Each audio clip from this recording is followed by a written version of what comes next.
Shri Krishna Chaitanya Prabhu Daya Kuramare Toma Bina Edoyano Yagata Sansare Shri Krishna Chaitanya Prabhu Daya Kuramare Toma Bina Jagat Samsara Shri Krishna Chaitanya Prabhu Daya Kara Mare Toma Bina Kedayano Jagat Samsara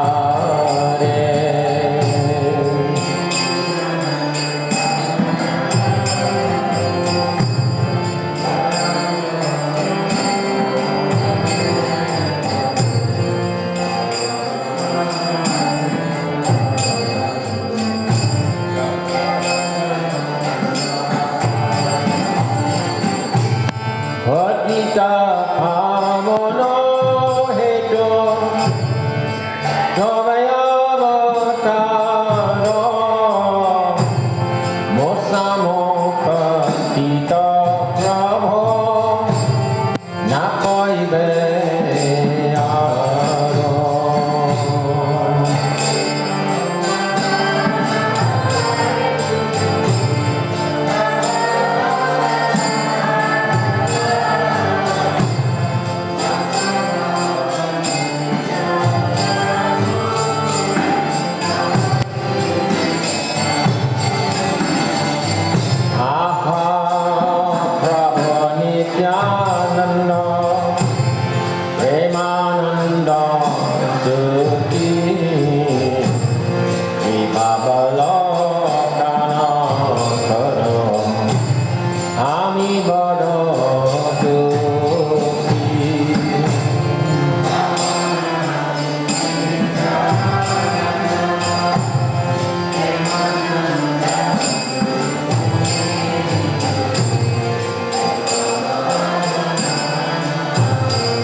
Daya Kara Sita Pati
Krishnadeva भवन्तं वन्दे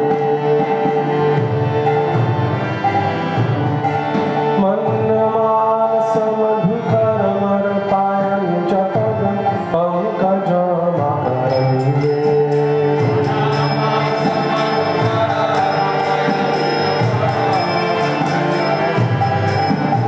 कृष्णदेव भवन्तं वन्दे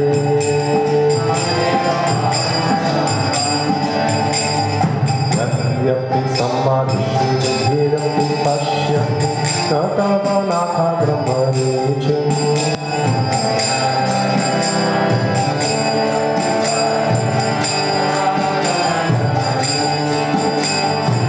इदमिच्छामि निशम्य तवाचिततदपि कृपाधिकरेचि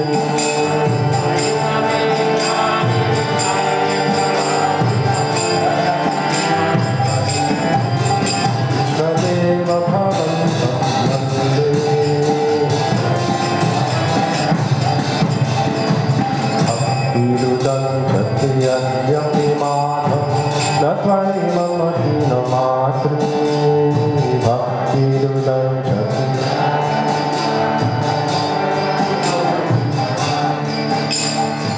भक्तिरुदं जति यद्यपि माधवं न त्वयि मम दीनमातृ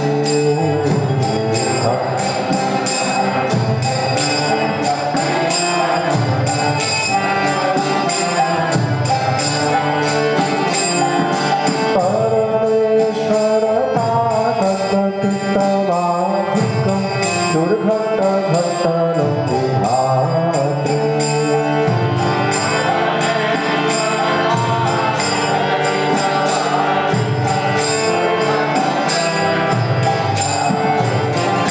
कृष्णदेव भवन्तं वन्दे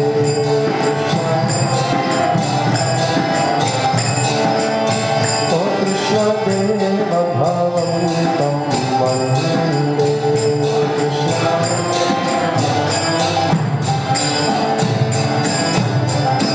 अयम् अविलोलतयाज सनातनं कलिताधिकरसधारी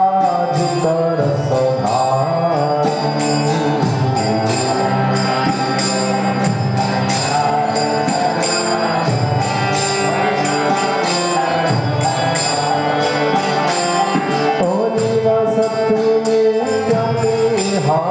नित्यमेहामृतनिन्दिनी कुण्डलमधुमसारी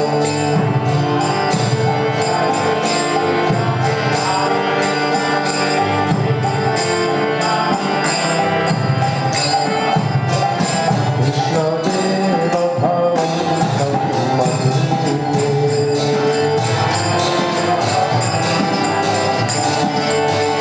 कृष्णदेव भवन्तं वन्दे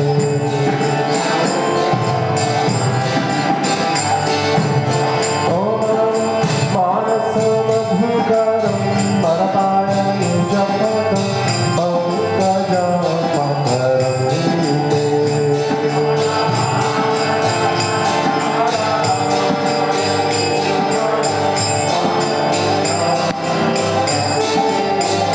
कृष्णदेव भवन्तं वन्दे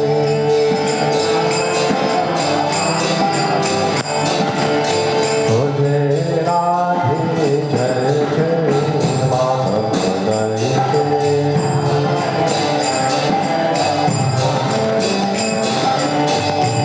गोकुलकारी मण्डलमहिते गोकुला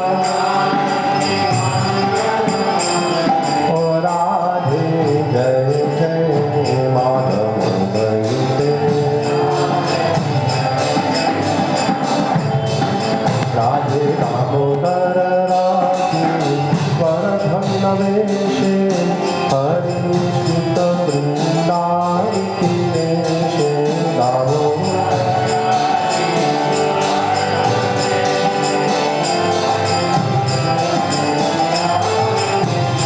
राधे विश्वभानुलब्धि नव शशिलेखे ललिता सखी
Hare Krishna, Krishna Krishna, Hare Hare, Hare Rama, Rama Rama, Hare Hare, Hare Krishna, Krishna Krishna, Hare Hare, Hare Rama, Rama Rama, Hare Hare, Hare Krishna, Krishna Krishna, Hare Hare, Hare Rama, Rama Rama, Hare Hare, Hare Krishna,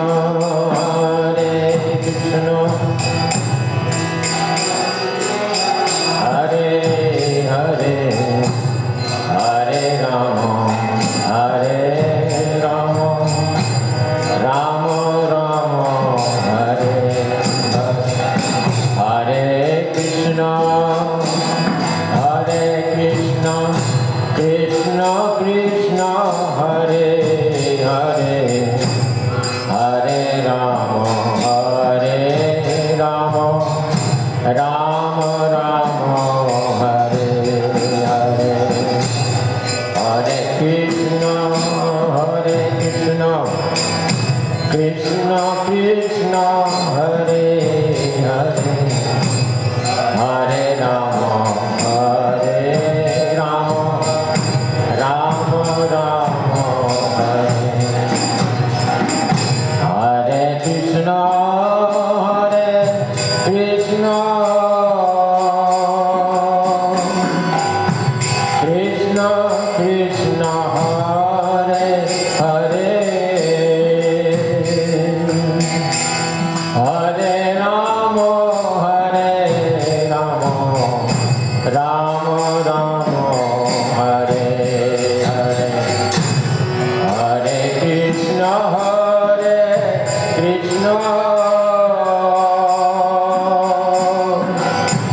Krishna Krishna, Hare Hare, Hare Rama, Rama Rama, Hare Hare, Hare Krishna,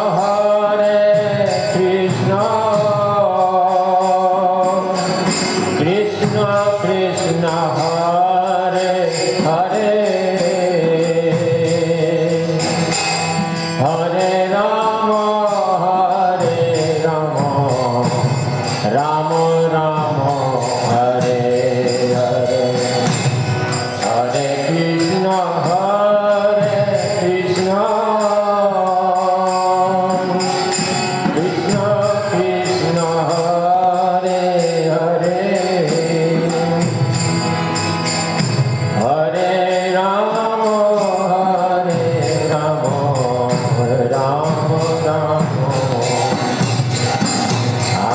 Hare Krishna,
Maharaj ki jai, Go Premanande.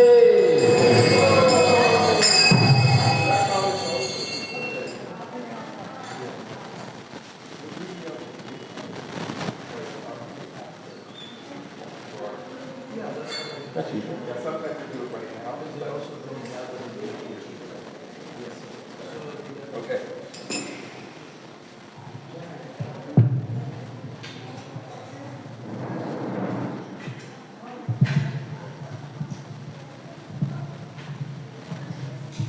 Srila भक्ति रक्षक श्रीधर गोस्वामी महाराज की जय। दिव्य आविर्भाव महामहोत्सव की जय। श्रील गुरुदेव की जय। श्रील प्रभुपाद की जय। रूपाल गौरीय गुरुवर्ग की जय। गौर भक्त वृंद की जय। श्री गौर प्रेमानंदे हरि हरि। गुरुवे गौरचंद्राय राधिकाय तदालये कृष्णाय कृष्ण भक्ताय तद्भक्ताय नमो नमः। अज्ञानतिमिरान्धस्य ज्ञानञ्जनशलाकया चक्षुरुन्मिलितं येन तस्मै श्रीगुरवे नमः। नमो ॐ विष्णुपदाय राधिकाय प्रियात्मने श्रीश्रीमद्भक्तिवेदान्तनारायणाय नामिने कृष्णपृष्ठाय भूतले श्रीमते भक्तिवेदान्तस्वामिनिति नामिने। नमो ॐ विष्णुपदाय गौरपृष्ठाय भूतले श्रीश्रीमद्भक्तिरक्षक श्रीधर गोस्वामी इति नामिने। वंशाकल्पतरुभ्यश्च कृपा सिन्धुभ्य एव च पतितानां पावनेभ्यो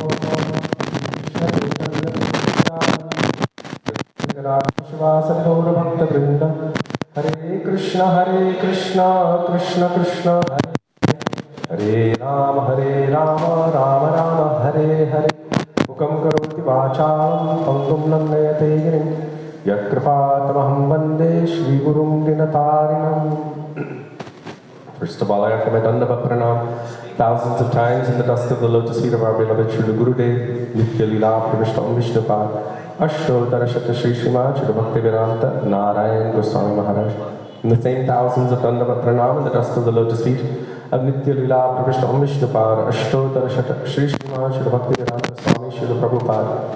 And also on this day, blessed day of the anniversary of the appearance of Srila Bhakti Rakshak Sridhar Goswami Maharaj, I offer my Dandava Pranam thousands of times in the dust of his lotus feet and also in the dust of the lotus feet of all of our Rupanuga Gauriya Guru Varga, and to all Vaishnavas past, present and future, including all of you who are present today, I offer my Dandava Pranam.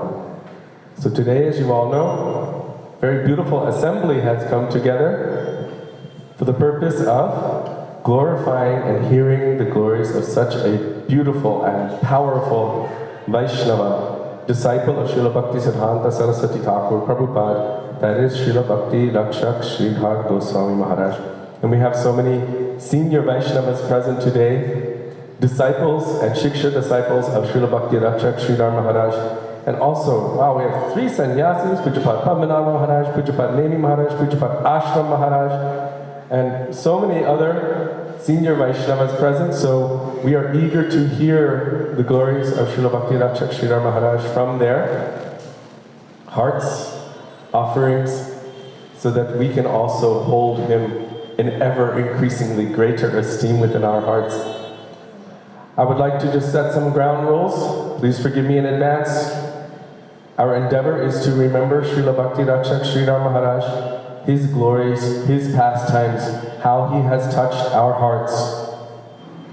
And so trying to keep the topic focused on that great divine personality. I know it seems that it doesn't need to be said, but it does. In almost every festival, we need to set that groundwork, and also to try to keep the subject matter in alignment with what would be pleasing to our Guru Varga, what they would like to hear in terms of his glorification.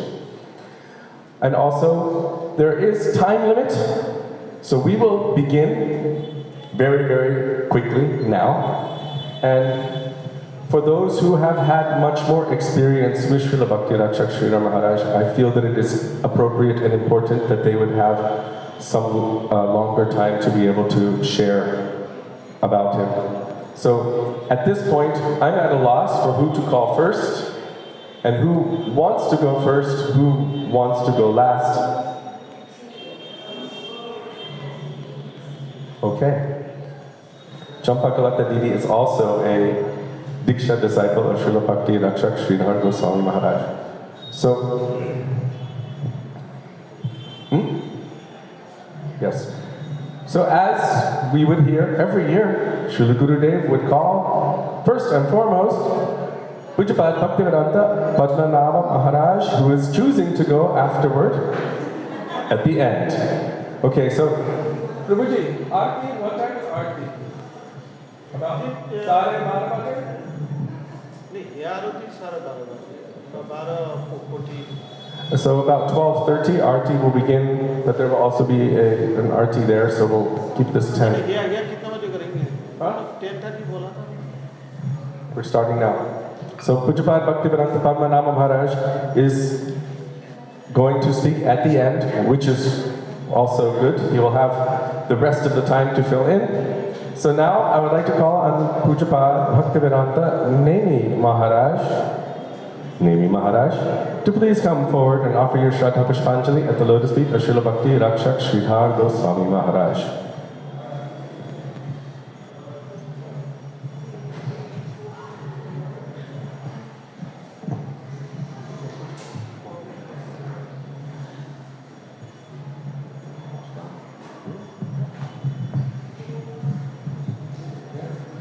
Jnanatimirandhasya Jnanandana Shalakaya Chakshuranmilitam Yena Tasmai Shri Gurave Namaha Namam Vishnupadaya Krishna Pristaya Bhutale Srimate Bhaktivedanta Swaminiti Namane Namam Vishnupadaya Radhikaya Priyatmane Shri Srimad Bhaktivedanta Narayani Namane Vanchakalpatarubhyascha Kripasindhabhyevacha Putitanam Pavanebhyo Vaishnavebhyo Namo Namaha Shri Krishna Chaitanya Prabhu Nityananda Shri Advaita Gadadhar Shivasadi Gaura Bhaktivinoda Hare Krishna Krishna Krishna Hare Hare Hare Rama Rama Rama Hare Hare. Offering my humble obeisances, the lotus feet of my beloved Srila Prabhupada, my beloved Srila Gurudev, the lotus feet of our Rupanuga Gaudavaraga, especially, and the lotus feet of Srila Bhakti Rakshak Srila Goswami Maharaj. On today, this day of his blessed appearance day, and all Vaishnavas present, headed by Chidandigan. Hare Krishna.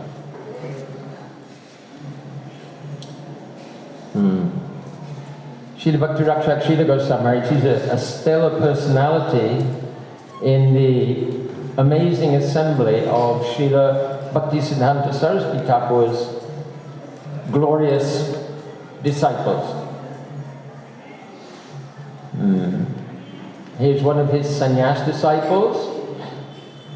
There's a special connection because Srila Bhakti Rakshak Srila Goswami Maharaj, although our Param Gurudev, Srila Bhakti Vigan Kesha Goswami Maharaj, by time in the mat is senior to Srila Bhakti Rakshak Srila Goswami Maharaj, but still, due to internal affairs, he didn't take sannyas while Srila Saraswati Prabhupada was here. So afterwards, Saraswati Prabhupada in a dream ordered him to take sannyas, and he received sannyas from Srila Bhakti Rakshak Srila Goswami Maharaj on the day of Vishnu Mahotsav at Katwa, at the place where Chaitanya Mahaprabhu took sannyas. And then Param Gurudev, of course, he gave sannyas to our beloved Gurudev, Srila Bhakti Vedanta Narayan Goswami Maharaj, and Srila Bhakti Vedanta Narayan Goswami Maharaj kindly gave sannyas to ourselves.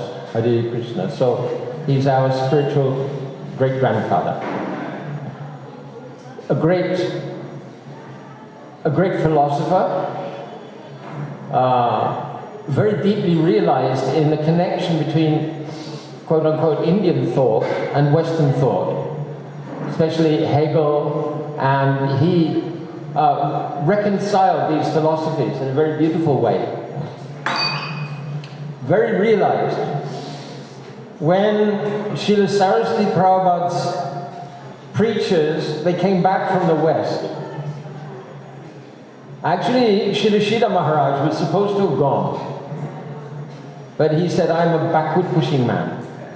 So he didn't care to go at that time. But when they came back, my Guru Maharaj, at that time, Abhay Charanarvindam Prabhu, Dasadikari, he was very close friend with Srila Bhakti Rakshak Srila Goswami Maharaj. Srila Sridhar Maharaj lived with him for some time. So when the preachers came back, Srila Sridhar Maharaj met with them. And my Guru Maharaj was also there. That time he was householder, insignificant householder. So Srila Maharaj asked the preachers, what was it like to preach in the West?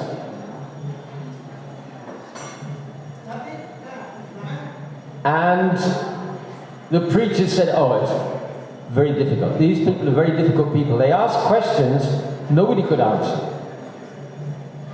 So Srila Maharaj, what kind of questions? So they gave an example of one of the questions that nobody could answer, and Srila Maharaj immediately answered. And another one like this. And my Guru Maharaj, he stood up in that assembly and he said, today, India has conquered the West. So Srila Maharaj, he was a great representative of our Guru Parampara. Prabhuji. Bhaktivinoda Dhara. He was a great Vaishnava poet. Can you calm down? He was a great Vaishnava poet. Written, for example, he wrote the whole pastimes of Sri Chaitanya Mahaprabhu in beautiful Sanskrit poetry. Long, an epic, actually. It's an epic. And the Prabhupada Padmastava that we recite every morning, Srila Saraswati Prabhupada was so pleased with that. He said, now I know that when I leave, at least one person can represent me. And he asked that this should be sung in all the months. So he had a very close relationship with my Guru Maharaj. At one point, my Guru Maharaj, when he became intensely disappointed with, disillusioned with household life, he'd come home one evening and his Srimad Bhagavatam was missing. He said, where's the Srimad Bhagavatam? That time his business had failed. So that's why he said, well, I needed biscuits to eat with my tea. So I sold the Bhagavatam to buy some biscuits.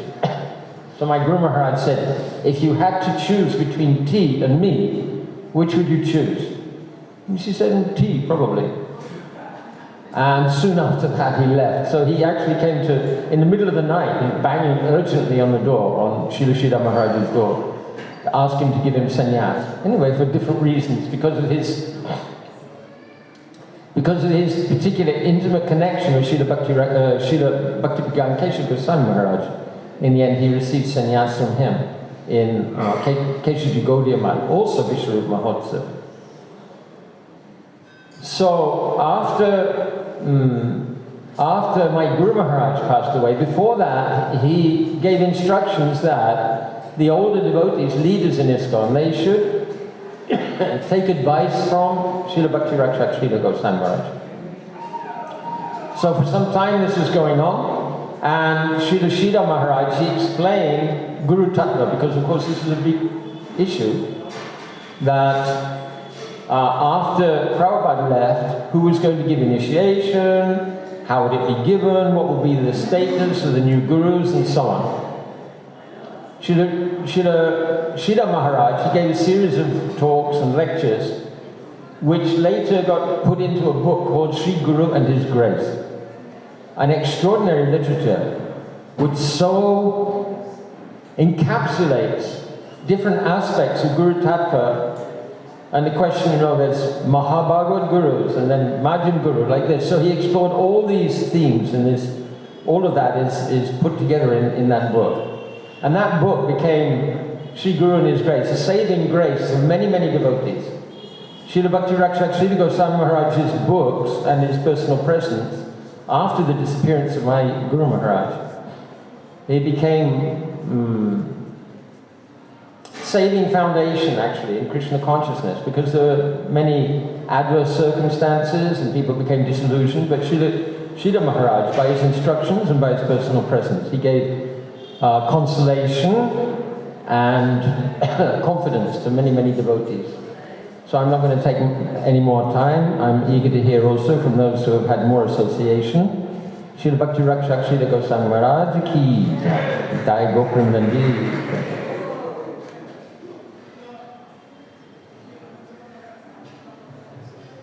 Thank you, Pujapad Nemi Maharaj, for sharing your insights and inspiration.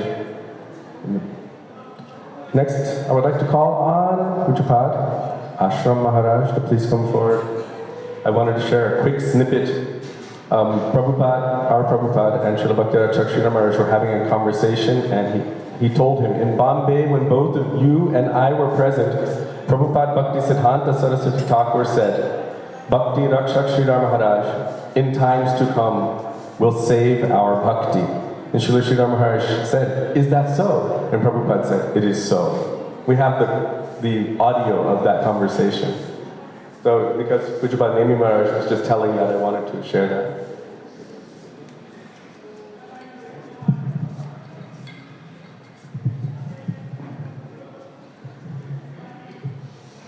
Om Jnanatimirandasya Jnananjana Shalakaya Chakshur Militam Jena Tasmai Shri Gurve Namaha Vanchakapatarubhyascha Kripasindhevacha Patitanam Pavanebhyo Vaishnavebhyo Namo Namaha Shri Krishna Chaitanya Prabhu Nityananda Shri Advaita Gadadha Shivasadi Gaur Bhaktavrinda Hare Krishna Krishna Krishna Hare Hare Hare Ram Ram Ram Hare Hare Hare Krishna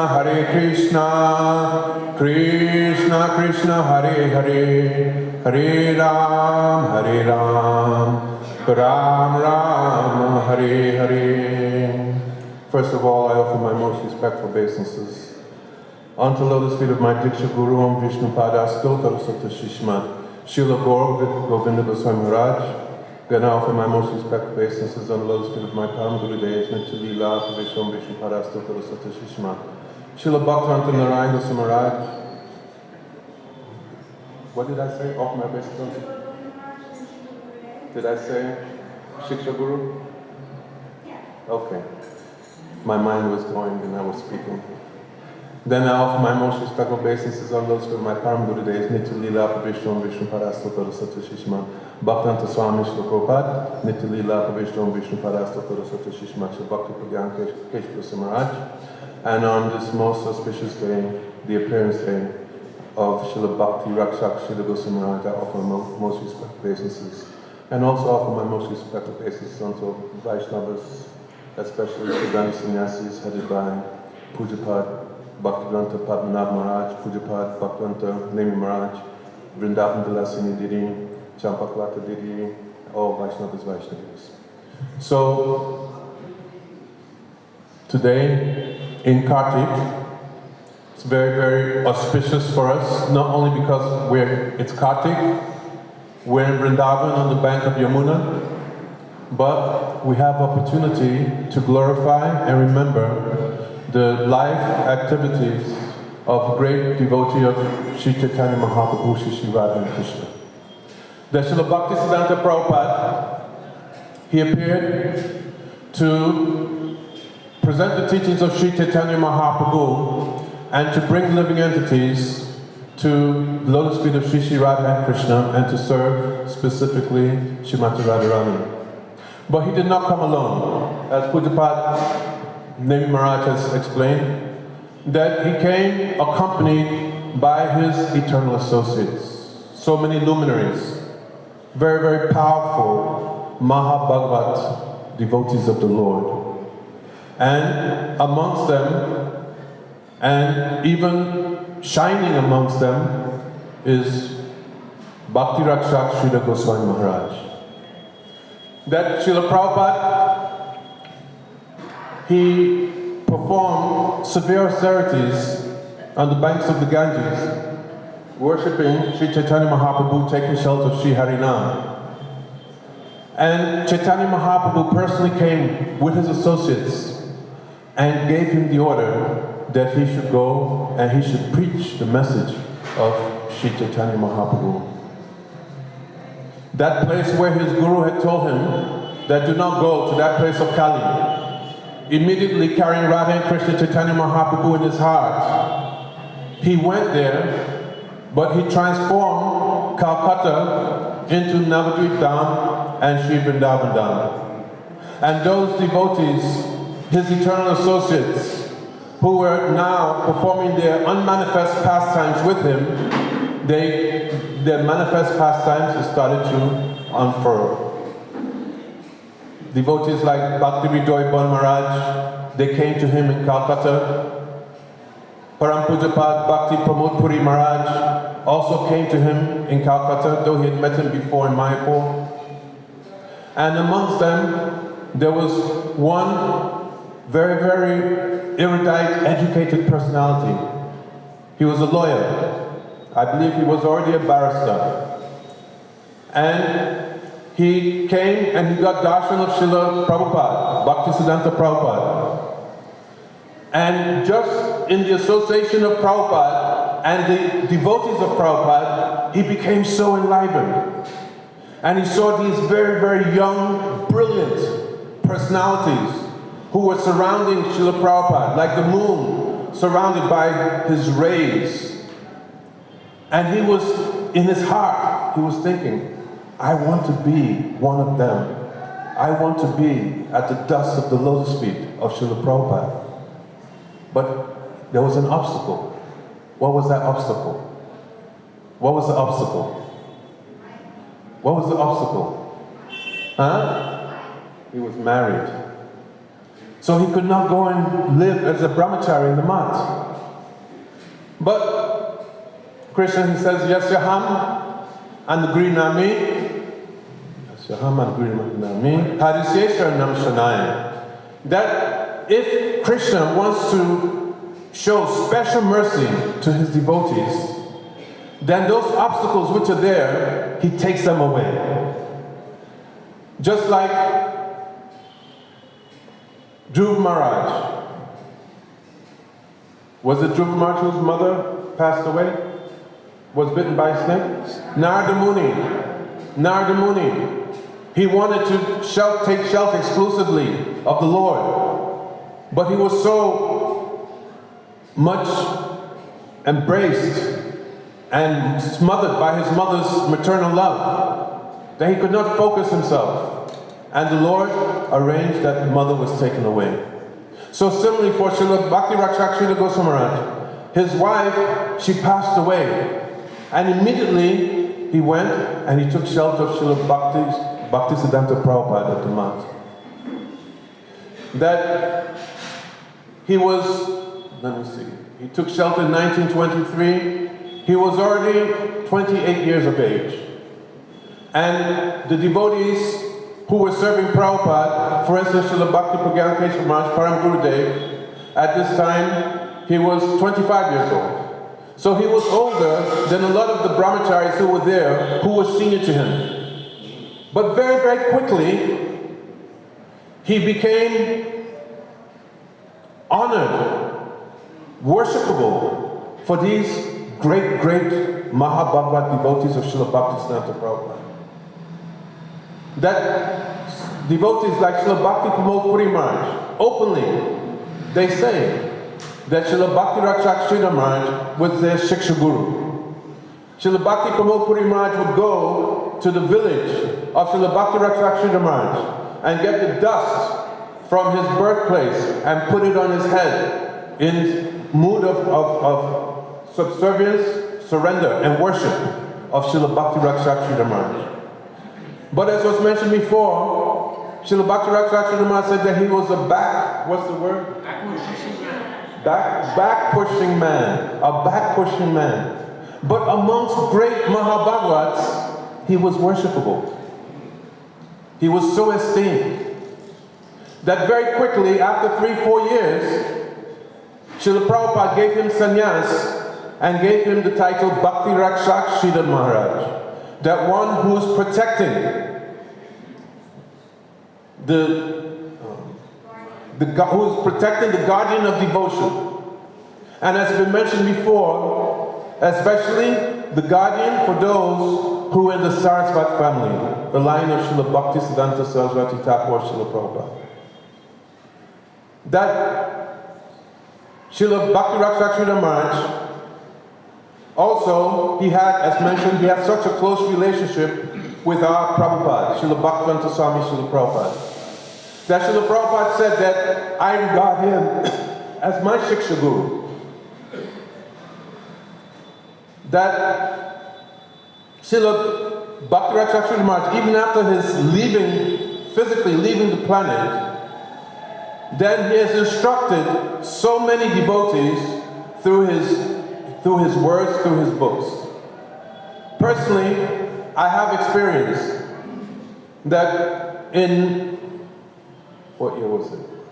1996, when my spiritual master, my Diksha Guru, had left the planet, then I was in a very great state of bewilderment, what to do.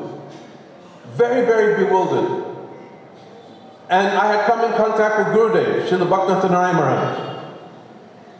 And coming in contact with Gurudev, I knew in my heart that this was the person who I would follow. But I was a temple president, I had so many responsibilities, and I was thinking, how am I going to get out of this situation? I should have thought, how is Krishna going to get me out of this situation? Then I came across a book, it was just mentioned, Sri Guru and His Grace. And then I read Sri Guru and His Grace, and where Srila Bhakti Maharaj speaks about institutional consciousness and Krishna consciousness, something like that, the title of the chapter, that he made it very, very clear that if you want bhakti, that sometimes you have to go to that source who can give you bhakti, who can nourish your heart, rather than just depending on the institution. It was so clear to me that if it was not for Srila Bhakti Rakshakshira Maharaj, I don't know if I'll be here today, to be quite honest with you. Because his words were what made, that was like the stamp that yes, you have to go. I remember one time, one sannyasi, ISKCON sannyasi came to our temple, and he came into my room and he was looking at the books, and then he started looking at Sri Guru and His Grace, and I don't know if I had some markers there, and he started reading, and he just freaked out, and he just put the book down. It was so powerful for him. So, we come today to offer words of glorification for Srila Bhakti Rakshakshira Maharaj, but what words can a conditioned, bewildered soul offer to an intimate associate of Srila Bhaktisiddhanta, Srila Chaitanya Mahaprabhu, and Shri Radha and Krishna? But I'm just offering this in a mood that, oh please, be merciful to me, and let me have that one-pointed dedication to Srila Bhaktisiddhanta Prabhupada and our line, but at the same time having that broad-minded vision to be able to reconcile and take so many different angles, have so many different angles of vision, and be able to put them in proper perspective. So time is up. So I just offer my most respectful obeisances unto Srila Bhakti Rakshakshira Goswami Maharaj and pray for his blessings that I can be one-pointed in my goal in bhakti.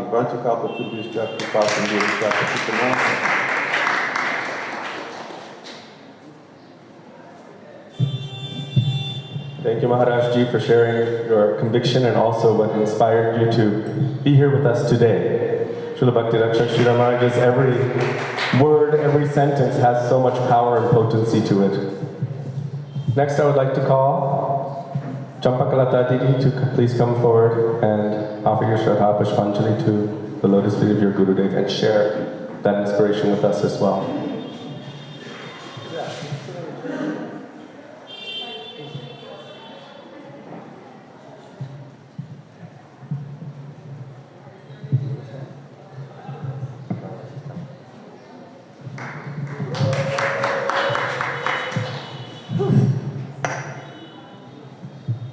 Okay, I'm not going to look at the audience because I have to speak really loud. Yes.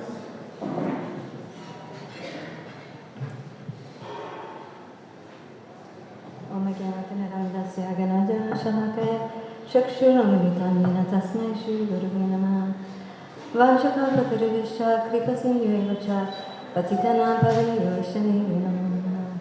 Vrindaya Tulasi Devaya Priyaya Kesavasicha Krishna Bhakti Purvi Sachavachana Namo Namahamdaya Krishna Prabhadaya Te Krishnaya Krishna Chaitanya Namne Gaura Tushe Namaha He Krishna Karuna Sindhu Dinabandhu Jagapate Gopisha Gopika Kanta Radha Kanta Namostate Tapta Kanchana Gaurangi Radhe Vrindavaneshwari Vrishabhana Sutta Devi Pranamami Hare Krishna Hare Krishna.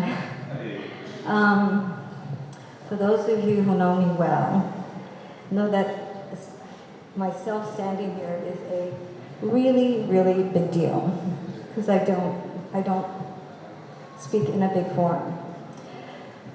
But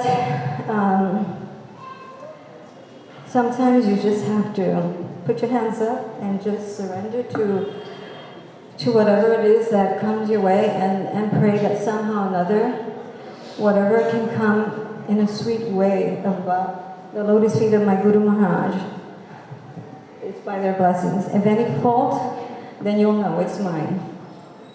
And also, because I'm around so many affectionate devotees, I'm with my God family who've known me so long, and so I feel some calmness.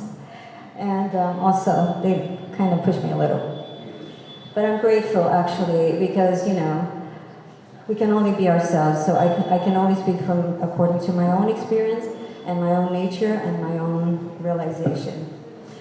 There's so many things that you all spoke about, that Maharaj, Nimi Maharaj spoke about, and Ashu Maharaj spoke about, that I could totally relate to, and I could remember. But one thing that stands out, because so much of, we all know how close Srila Prabhupada and our my Srila Guru Maharaj were. We know that they were bosom friends. As Gurudev would say, that Prabhupada was his bosom friend. Also, my Guru Maharaj and our Srila Prabhupada were extremely bosom friends as well. So I won't speak about that so much. But I did hear just recently how actually a really beloved, one-pointed a devotee of our Srila Gurudev was remembering, and I couldn't believe that that personality was remembering, how actually every Navadvip time Navadvip, if you remember anything, please add, because I know you, Sudevi, I know that you remember a lot of things, and Kishore Mohan. I remember Gurudev mentioning how every time Navadvip Parikrama would occur, at the end of Navadvip Parikrama, they would go to treat the Sri Chaitanya Saraswat Ma, and they would go and they would consult and associate and discuss Harikatha with my Guru Maharaj, Srila Bhakti Raksha Sridhar Goswami Maharaj. So I found that to be so extremely beautiful to remember how our Param Gurudev as well was so close to my Guru Maharaj. I mean, these are padikars of Srila Bhakti Siddhanta Saraswati Thakur Prabhupada. This is not an ordinary thing. And some were wondering, why now today my Guru Maharaj is right next to Srila Bhakti Siddhanta Saraswati Thakur? Because he's a direct disciple. He's not any less than my Param Gurudev, who's like my heart and soul. There is, of course, if Gurudev was sitting right here, he would say all the differences, but that's his heart. That's every pore of his body. So we speak according to our realization and what we've heard and what we've witnessed. So knowing that that Param Gurudev and Srila Bhakti Raksha, my Guru Maharaj, were direct disciples of Srila Bhakti Siddhanta Saraswati Thakur, no harm. And what to speak of Srila Prabhupada? Yes, the three. They're all together. This is like a magical, mystical thing. So I hope that this will pacify anyone's heart. I pray. The other thing I was thinking about, okay, so many things run through your mind, what to speak about. And I was remembering how Gurudev would say on this day, I mean, he says every day, take your pulse. But on this day specifically, I'm thinking, I'm taking my pulse. And I'm taking my pulse, and I'm realizing, oh my God, you can't even like glorify your own Guru Maharaj? What kind of disciple are you that you can't even say one sweet thing about him? So I'm trying. So please forgive me. I want to tell you how sweet how beautiful he was, and how my Pati, my Prankishar Prabhu, by his grace, when I came to him, when we got together, not that I came to him, sorry, when we got married, he said, "Oh, you don't have a real guru, so I have to take you to Navadvip, and then we'll go to Vrindavan," because at that time Guru Dev was not initiating. So I'm just going to tell you a little history of how I came in contact. And then first and foremost, before Prankishar Prabhu, my husband, I used to live in ISKCON, and I was in Boston Temple, and there was a beautiful library there with tons and tons of beautiful videos of Srila Prabhupada preaching everywhere, Harikatha everywhere. So I used to sit in that room and just look and wonder and think, why can't I have someone like you? I want you. Why did I miss you by just a matter of months? Why? What's wrong with me?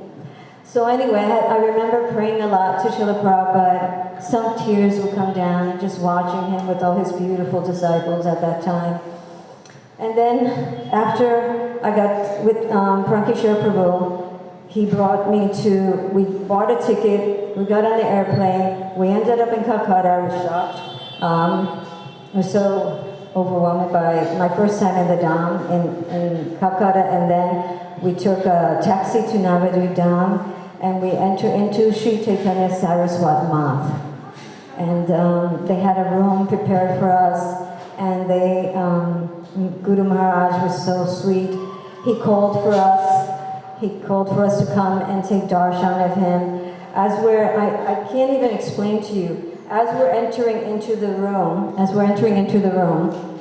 it's like, if I had the magical words to tell you, that it was just like I had entered into another realm. Prankishar Prabhu and I, we always remember this. And so we entered into the room, and Guru Maharaj is sitting on his beautiful bed. And at this time, my Guru Maharaj was very much in samadhi, and he was not so outwardly. So we entered into his room, and I remember, there's even a picture. I remember sitting a little back because I was so shy. And then Prabhu is in front, and he's telling us, he's like, just barely said anything, but he looked at us and he said, "I am so happy that you have come and entered into the family of Sri Chaitanya Mahaprabhu. If you ever heard any of his audio sound, you would just like, you just like think, oh my gosh, if I recommend it highly. Please listen to even one audio sound, because it's so, his sound is so beautiful."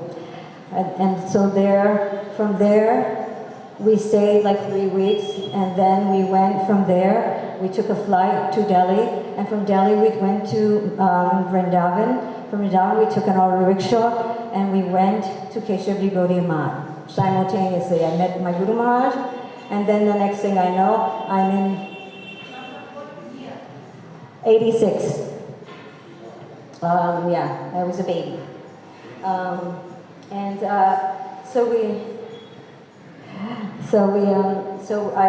We're walking up the stairs, and I'm really excited. I don't know, something just like felt so exciting. I just felt like, oh my gosh, why am I feeling so excited? But I felt so excited.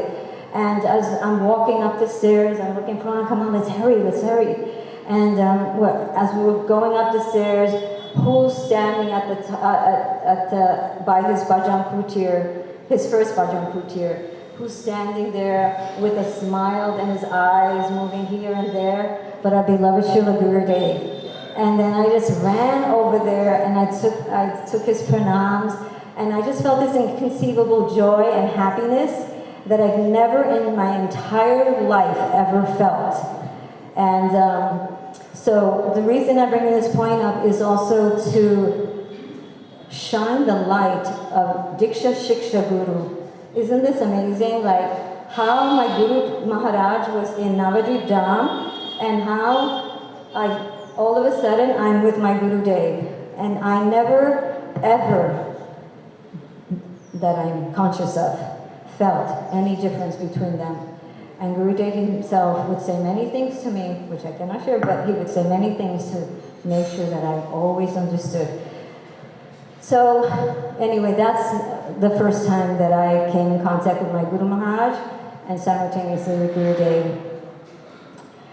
And there was something very beautiful also that I heard, and I really wanted to elaborate on because it's something that I heard when I was really in the beginning years. I was it was like in the beginning years about why the question was asked to my Guru Maharaj, why have you named your Madh Chaitanya Saraswat Madh? Do you remember? Ever heard that tape?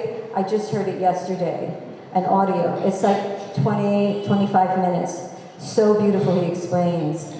And so I took a little bit of notes so that I wouldn't mess it up, so please forgive me. So the devotee's asking, some devotee asked, Guru Maharaj, what is the meaning of Saraswat Madh, Chaitanya Madh? And Guru Maharaj said, from Chaitanya Madh to Saraswati. That knowledge has come from Chaitanya Dev to Saraswati, our Guru Maharaj.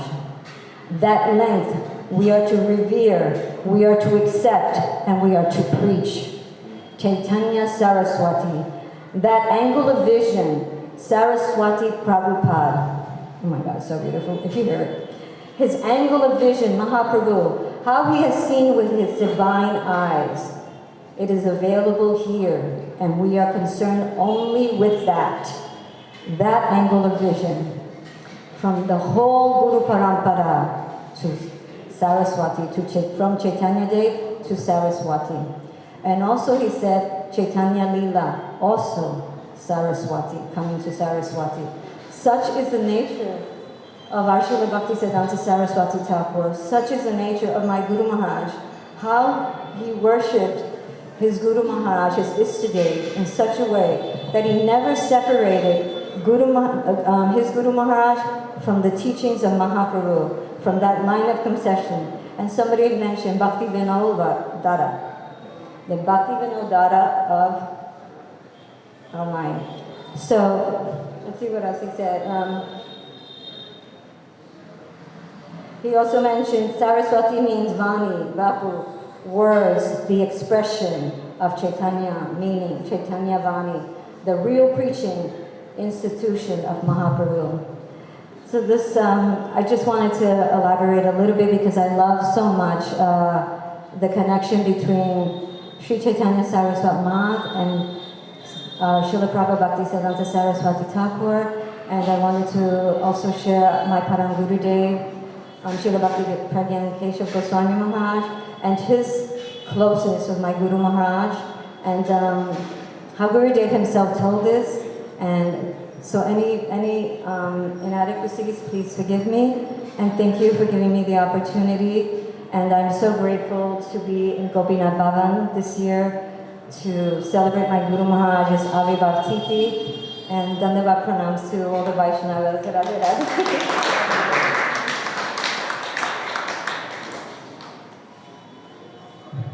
Thank you, Champakalata Didi, for sharing your experience in meeting him and also the non-different experience of meeting your Shiksha Guru, Srila Gurudev, and also for sharing that beautiful expression of Nishta of Srila Bhakti Rakshak Sridhar Maharaj. It's rare that my heart goes, but when I was hearing what you were just reading, my heart was just opening and I was feeling so much appreciation for his exclusivity and his Nishta to Srila Bhakti Siddhanta Saraswati Prabhupada. And I pray that we can all develop that kind of mood of Nishta in our Guru Varga.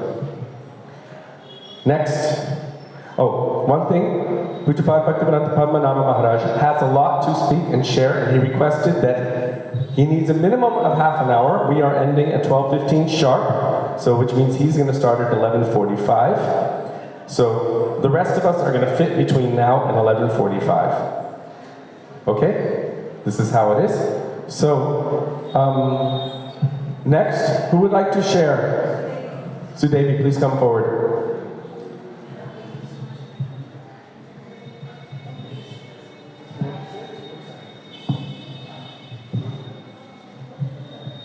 Guruve Gaurachandraya Radhikaya Tadalaya Krishnaya Krishna Bhaktaya Tadabhaktaya Namo Namaha Vansha Kalpatarubhyascha Kripa Sindhubhya Evacha Patitanam Pavanebhyo Vaishnavebhyo Namo Namaha.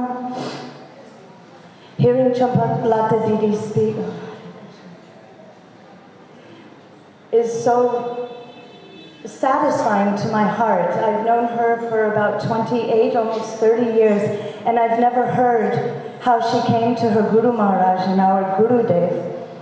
But it's because of Srila Bhakti Rakshak Sridhar Maharaj that I also have come to our Guru Dev. When I grew up in Gurukul, in ISKCON, and I was very, very much Srila Prabhupada only, nothing else. And then I met my father-in-law, and one of the first things, Matilidish Prabhu, one of the first things he did within a couple of hours of meeting him, he gave me a book of Srila Sridhar Maharaj, and it was Sermons of the Guardian of Devotion, Book 1.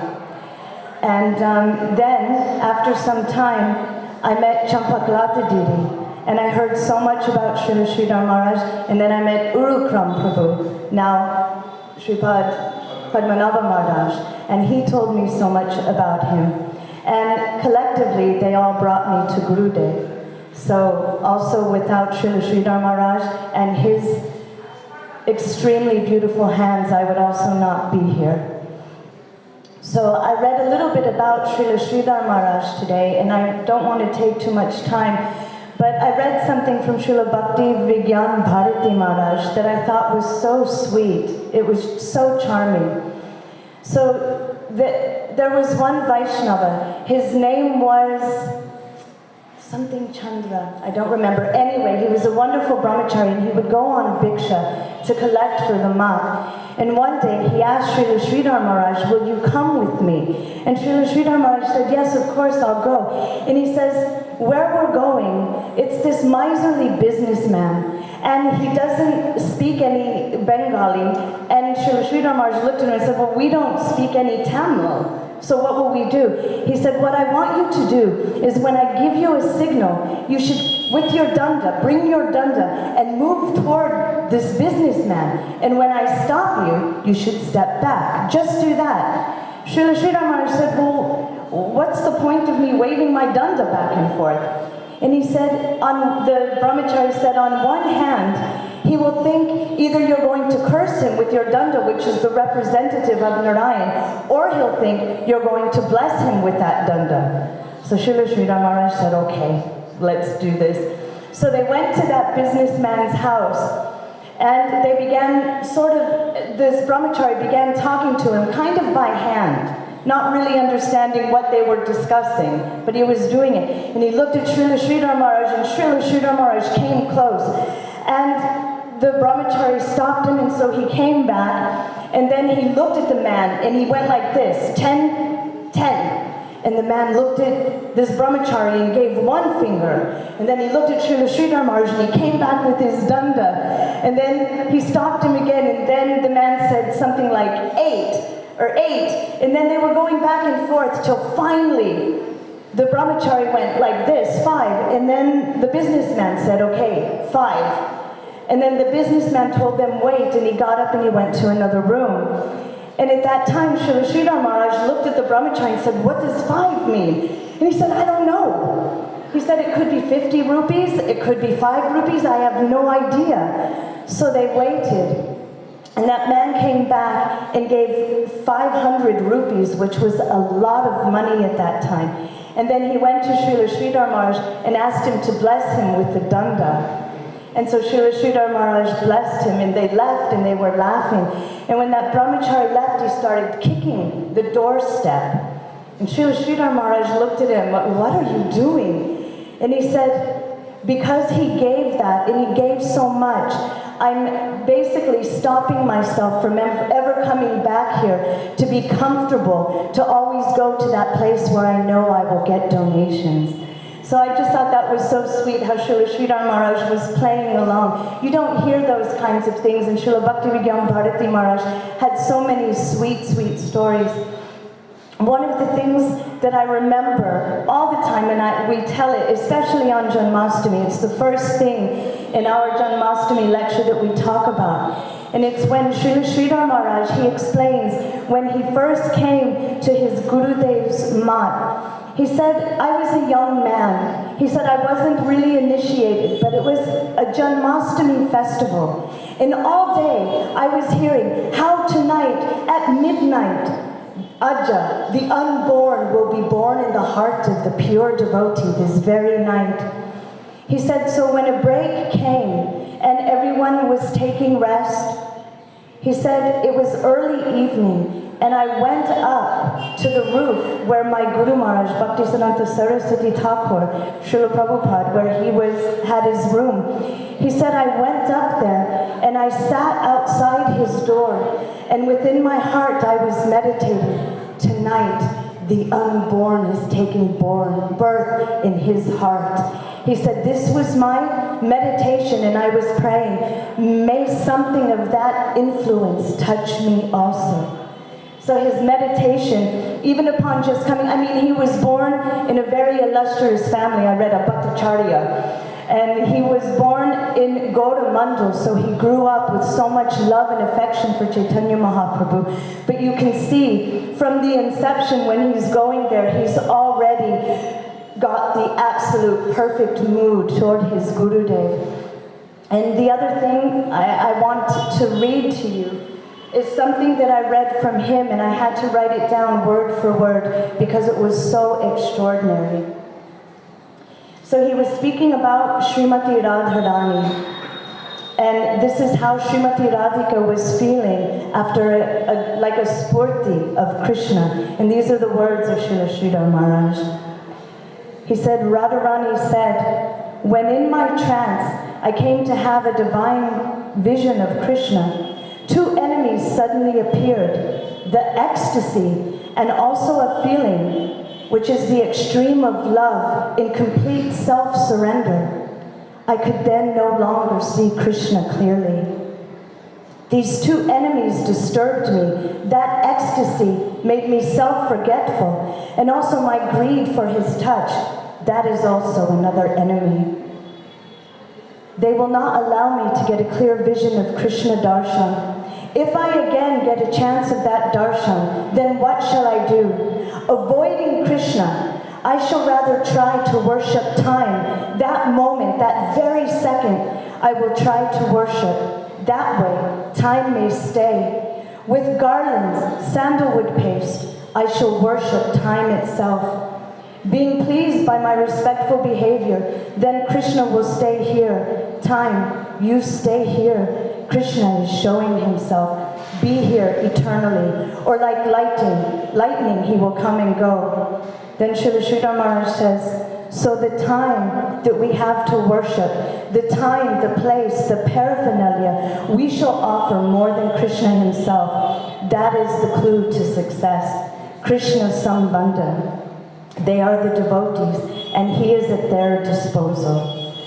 So on this day, the most glorious day of Srila Sridhar Maharaj, I just want to offer my pranam again and again to his lotus feet, and also how gracious he is to have sent his messengers into my life. I wouldn't be here, again I have to say, without his mercy, without Champaklata Didi, without these Vaishnavas, Padmanabha Maharaj. So my Dandavat Pranam to all Vaishnavas. Dandavat Pranam. Hare Krishna.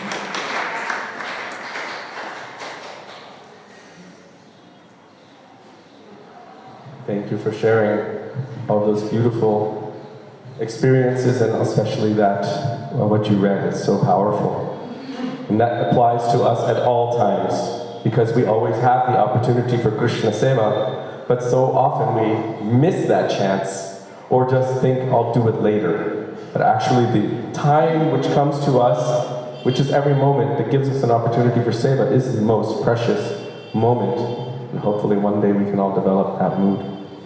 Next, who would like to speak something?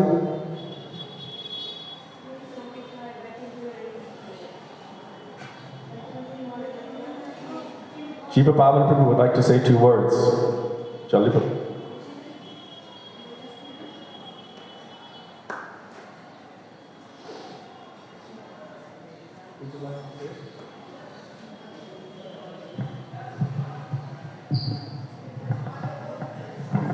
I offer my respectful obeisances to the guardian of devotion. I want to take this opportunity to beg forgiveness from His Divine Grace, Bhakti Srila Maharaj, because I first had his darshan in 1982, and also around the time that some were breaking away from ISKCON. So as a very young devotee, I was surrounded by a lot of controversy, and sometimes I was being used as a messenger to go to that camp, tell that camp one thing, and the other camp another thing. And I was exposed to so much aparat. Although I was trying very honestly and sincerely to have a Vaishnava attitude and to be respectful to all, the truth is that if you hear Vaishnava aparat, it's like poison, and your spiritual life is affected. So on this occasion, I want to beg from him and all of his disciples for forgiveness for having been exposed to Vaishnava Sadhulinga and being affected by it. I hope that in this association I can become purified from the poisonous effects, just like Kaliya was purified by the lotus feet of Krishna dancing on his head. I bowed my head down to all the Vaishnava devotees and pray you stamp me on my head with your lotus feet.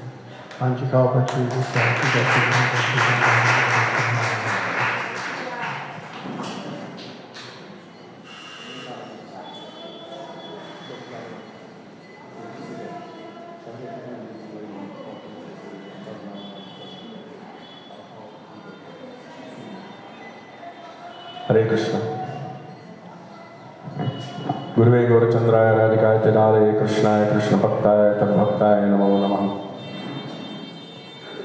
I'm not going to speak for very long, but as Sridhar already told, our coming to our Srila Gurudev, I would say, is because of someone who had developed affection for Srila Bhakti Rakshak Sridhar Maharaj. And because of that connection, they created within our hearts a certain kind of mamata. How dare someone mistreat such a Vaishnava, so sweet, so kind, so helpful, in such a terrible way? It's quite obvious if you read from our Srila Bhaktivedanta Swami Maharaj, Srila Prabhupada, what kind of relationship he had with Srila Bhakti Rakshak Sridhar Maharaj. He said again and again that our relationship was very intimate, very close. In fact, Srila Bhakti Rakshak Sridhar Maharaj lived with him for a number of years. And Srila Prabhupada was practically begging him, you should come live with us in Mayapur. I will make a building for you. If you need, I will make an elevator. My devotees will serve. They'll take care of all of your necessities. And in fact, he was telling the devotees that initially I wanted him to be the head of the institution. And I just wanted to do the groundwork. What kind of faith did he have in Srila Bhakti Rakshak Sridhar Maharaj? And he was telling the devotees at that time, even I consider him my Shiksha Guru, so what to speak of the benefit you will all receive by his association. And it was quite obvious that just after Srila Prabhupada's departure from our vision in this world, so many of the senior Vaishnavas, disciples of Srila Bhaktivedanta Swami Maharaj, Srila Prabhupada, went to Srila Bhakti Rakshak Sridhar Maharaj for Shiksha. And it was an exclusive club. The GBC members and some of the senior sannyasis could go.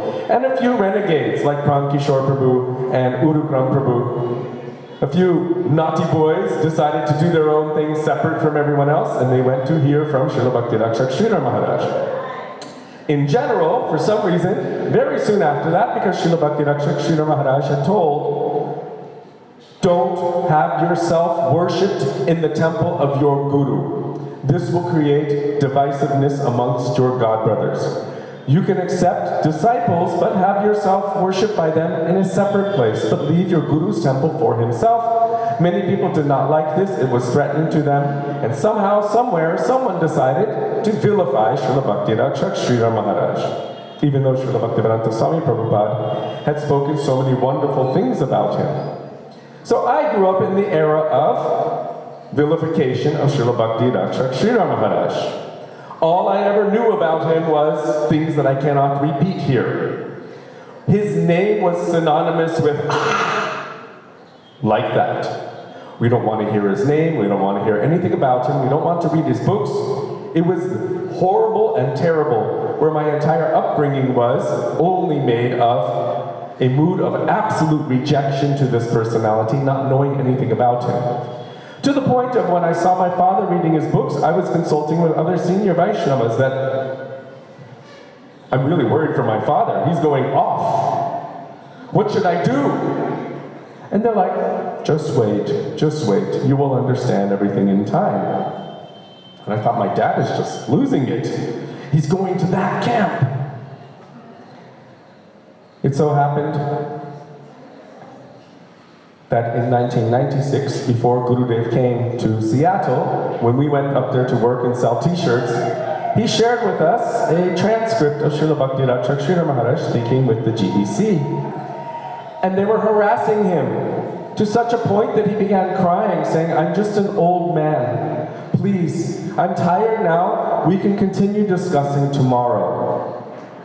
And seeing that, we began to feel mamata. Even not for a Vaishnava, just stop harassing this old man. He's just begging you, leave him alone. And then we started feeling more mamata. How dare they did this to him? And with that kind of feeling of mamata toward that pure devotee, something burnt off here. Because very soon Gurudev came into our lives and swept us up. But I have to tell a history, and it's important. The history was my father. I'm finishing in 2 minutes.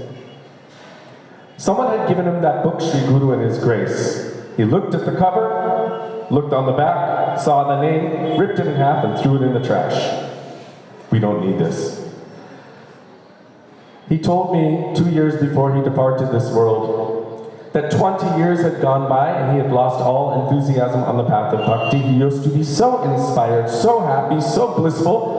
But he said, I felt dead inside, completely dead. And he resolved that if I cannot figure out why I'm feeling dead, then I will give up my life. And I was like, that's not like my father. He doesn't have this kind of nature. But he resolved that he would give up his life.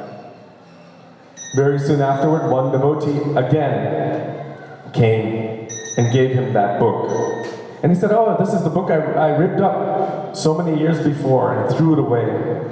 And so he started reading the book and he began to cry and cry and cry. What have I done? What kind of person doesn't even give any credit, just looks at a book and throws it in the trash, doesn't even bother to read anything? And then when he saw it, he realized what a great disaster had taken place in his life.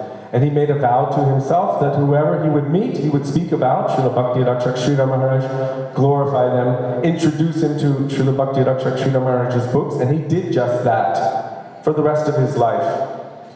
And so I would say that by his experience, by his desperate desolation, we somehow received that appreciation of these Vaishnavas, our Srila Gurudev, Srila Bhakti-Rakshak Sridhar Maharaj, and so many other Vaishnavas.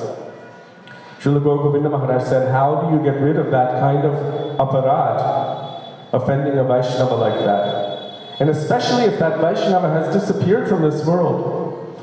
When you again melt the heart of any Vaishnava, to the point where Krishna himself will come to you in the form of Harikatha through the mouth of any Vaishnava, then you will know that you are forgiven from that aparad.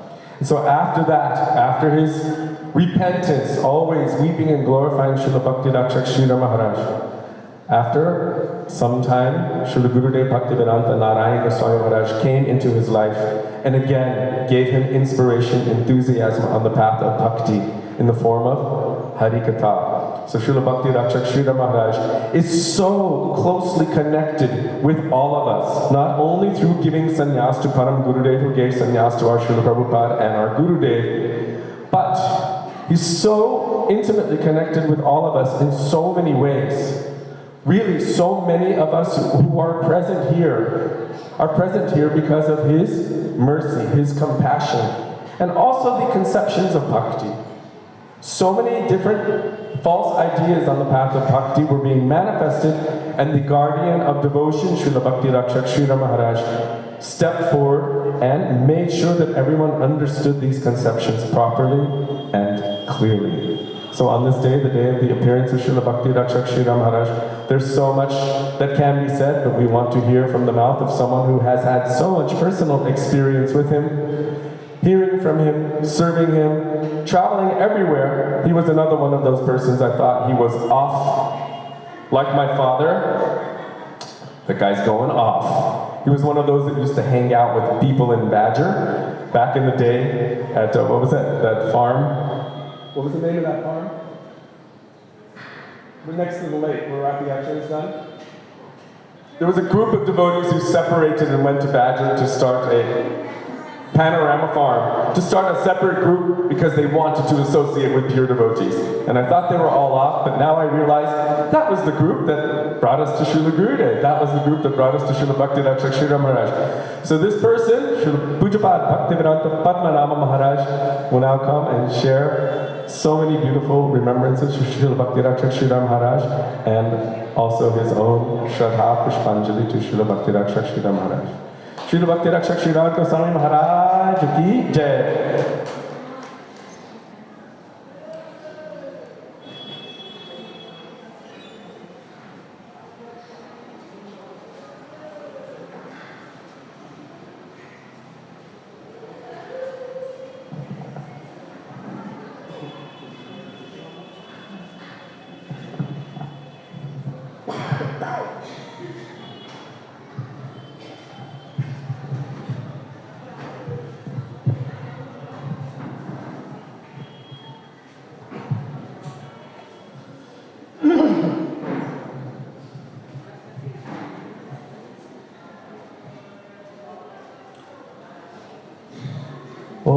Ajnanatimirandasya Jnananjanashalakaya Chakshurunmilitam yena tasmai Shri Gurave Namaha. Nama Om Vishnupadaya Krishna Pristhaya Bhutale Srimate Bhaktivedanta Swami Iti Namani. Namaste Saraswati Deve Gauravani Pracharane Nirvishesha Shunyavadi Paschatya Desha Tarane. Nama Om Vishnupadaya Krishna Prishtaya Bhutale Srimate Bhakti Rakshak Sridhar Iti Namane. Devam Divyatanam Suchanda Vadanam Balarkache Lanchitam Sandranandapuram Sadeka Varanam Vairagya Vidyam Buddhim Shri Siddhanta Nidhim Subhakti Lasitam Saraswatanam Varam Banditam Shubhadam Adeka Sharanam Nyashishvaram Sridharam. Namo Vishnupadaya Radhikaya Priyatmane Shishimad Bhakti Vedanta Narayaniti Namani. Namo Vishnupadaya Acharya Singha Rupane Shishimad Bhakti Pragyana Keshaviti Namani. Namo Vishnupadaya Krishna Prishtaya Bhutale Shrimate Bhakti Siddhanta Saraswati Iti Namani. Vansha kalpatarubhyascha kripa sindhubhya evacha patitanam pavanebhyo vaishnavebhyo namo namah. Namo Mahavadanyaya Krishna Prema Pradayate Krishnaya Krishna Chaitanya Namane Gaurachise Namah. Gurave Gaurachandraya Radhikaya Tadale Krishnaya Krishna Bhaktaya Tad Bhaktaya Namo Namo Shri Krishna Chaitanya Prabhu Nityananda Shri Advaita Gadadhar Shivasari Gaura Bhakta Vrinda Hare Krishna Krishna Krishna Hare Hare Hare Rama Rama Rama Hare Hare Hare Krishna Krishna Krishna Hare Hare Hare Rama Rama Rama Hare Hare. Loudly, Hare Krishna Hare Hare Hare Rama Hare Rama. I'm offering my unlimited Dandavat Pranams, my Shraddha Pushpanjali at the lotus feet of my most worshipable beloved Gurudev Nitya Leela Pravishta, Om Vishnu Pad Paramahansa, Ashtatara Shata Sri Srila A.C. Bhaktivedanta Swami Maharaj Srila Prabhupada. Then I'm offering my same unlimited Dandavat Pranams and my Shraddha Pushpanjali at the lotus feet of my most worshipable beloved Siksha Gurudevs, Nitya Leela Pravishta Om Vishnu Pad Paramahansa Ashtatara Shata Sri Srila Bhakti Rakshak Sridhar Goswami Maharaj on his divine appearance day. And Nitya Leela Pravishta Om Vishnu Pad Paramahansa Ashtatara Shata Sri Srila Bhaktivedanta Narayana Goswami Maharaj. I offer my Dandavat Pranams to the lotus feet of all my Sri Sri Rupanuga Guru Varga. And I offer my Dandavat Pranams to all the Vaishnavas, to all the Vaishnavis, headed by Tridandi Sannyasi Gan in this glorious assembly in the month of Kartik on the bank of Jamuna River. Hare Krishna.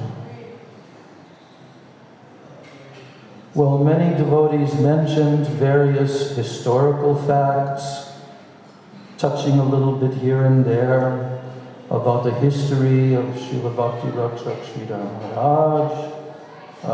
And there's many different angles to that history.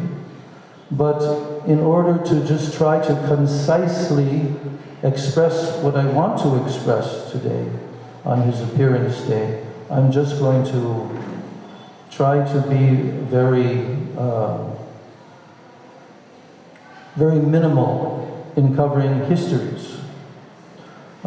Because there's so much history. And the first thing I want to say is that when we were growing up from our babyhood in ISKCON, I came in 1970 at the age of 18 years old.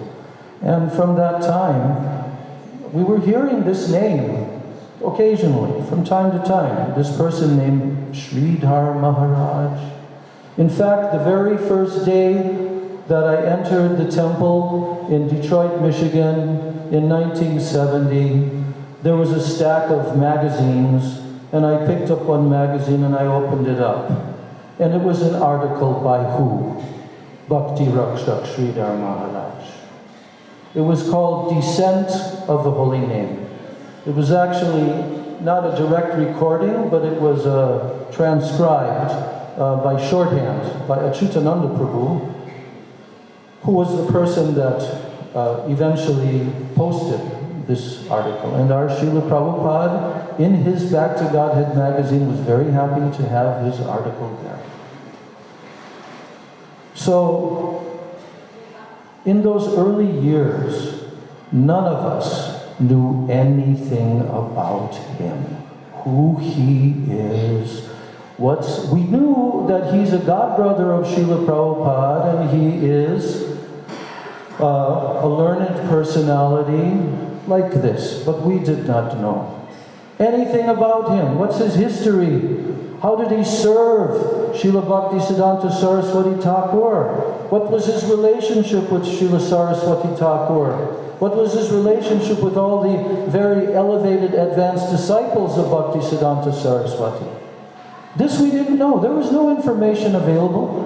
There was no biographical information that you can type in like now, Bhakti Rakshak Sridhar Maharaj, and that get whole tons of information. Nothing was available, nothing. But I didn't need much. And in 1975, 5 years later, we had a big marathon for producing Srila Prabhupada's Chaitanya Charitamrita in Los Angeles.